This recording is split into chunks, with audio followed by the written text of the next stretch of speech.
শরীয়তপুর, ঝালকাঠি ও হবিগঞ্জে পদ্মা, বিষখালী ও খোয়াই নদীর ভাঙনে দিশেহারা এসব এলাকার বাসিন্দারা।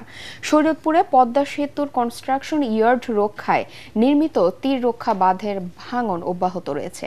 ঝালকাঠির কাঠালিয়ায় স্থায়ী বেড়িবাঁধ না থাকায় আতঙ্কে দিন কাটাচ্ছে বিষখালী নদী তীরবর্তী বাসিন্দাদের। এদিকে ভারী বর্ষণ আর উজান থেকে নেমে আসা পাহাড়ি ঢলে আবারও চোখ রাঙাচ্ছে হবিগঞ্জের খোয়াই নদী। আমাদের প্রতিনিধিদের পাঠানো তথ্য ছবি নিয়ে মিজান শাহজাহানের ডেস্ক রিপোর্ট। শরীয়তপুরের জাজিরায় 0 পয়েন্ট এলাকায় সম্প্রতি পদ্মা নদীর ভয়াবহ ভাঙনে আলমখারকান্দি জামে মসজিদের দোতলা ভবনটি এভাবেই নদীগর্ভে বিলীন হয়ে যায়। এ সময় বিলীন হয়েছে 17টি বসতবাড়ি। এ নিয়ে গত 1.5 মাসে শতাধিক বসতবাড়ি ও স্থাপনা নদীগর্ভে হারিয়ে গেল। ভাঙন কবলিত এলাকা পরিদর্শন করেছেন জেলা প্রশাসক। আমার নগের বসরুরাও নিচেরই নেই, আমরা টাকা পয়সা নাই, কোনো ঘর বাড়ি নাই, কোনো জায়গা নাই, আমরা কই যামু, কি অবস্থা আছি। যারা ক্ষতিগ্রস্ত হয়েছে তাদের জন্য কিভাবে এটা রিকুপ করা যায় সেই ব্যবস্থাটা আমাদের। এদিকে ঝালকাঠির বিষখালী তীরবর্তী বেড়িবাঁধটি প্রতি বর্ষাতেই বিধ্বস্ত হয়, এবারও ব্যতিক্রম হয়নি।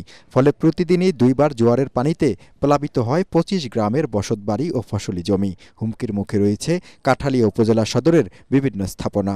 রান্নাঘর তলাই যায়, ক্ষেত কৃষি তলাই যায়, আমরা কিছু থাকতে না, গরু বছর নিয়ে কোনো রকম আশ্রয় কেন্দ্রে চলে যাই। বেড়িবাঁধটা স্থায়ীভাবে নির্মাণ করা হতো, তাহলে অসংখ্য লোক সহ অন্তত 20 থেকে 25টি গ্রামের লোকজন আমরা এই ক্ষতি সাধন থেকে রেহাই পেতাম। কাঠালিয়া এবং রাজাপুর উপজেলায় যে সকল ভাঙন কমিত স্থান আছে সে সকল ভাঙন কমিত স্থানের উপর একটি সমীক্ষা সম্পাদিত হয়েছে।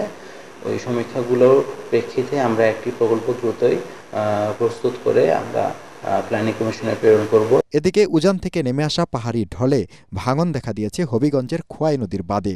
কিছু কিছু স্থানে পানির প্রবাহ ঠেকাতে বাঁশ, বস্তা ও বালু দিয়ে স্থানীয় প্রশাসন ও এলাকাবাসী মিলে আপাতত ভাঙন নিয়ন্ত্রণের চেষ্টা চালালেও তা কাজে আসছে না। সুন্দর কইরা স্থায়ীভাবে যেভাবে বানটা করা যায় এই একটা ব্যবস্থা করে আমরা বাঁচাই। এই নদীটা একটা 90 ডিগ্রি অ্যাঙ্গেলে বাঁক নিয়েছে, যেহেতু স্কাওয়ারিং হয়েছে সেহেতু এই স্কাওয়ারিং রোধ করার জন্য এখন আমরা জিও টিউব ডাম্পিং করছি। আশা করছি যে এটা আমরা বর্ষা মৌসুমের আগে শেষ করব এবং নদী ভাঙন যাতে রোধ হয় সেই ব্যবস্থা আমরা করব। খোয়াই নদীর স্থায়ী সংস্কার করে গভীরতা বাড়ানো না গেলে নদী ভাঙন ঠেকানো কঠিন হবে বলে মত স্থানীয়দের।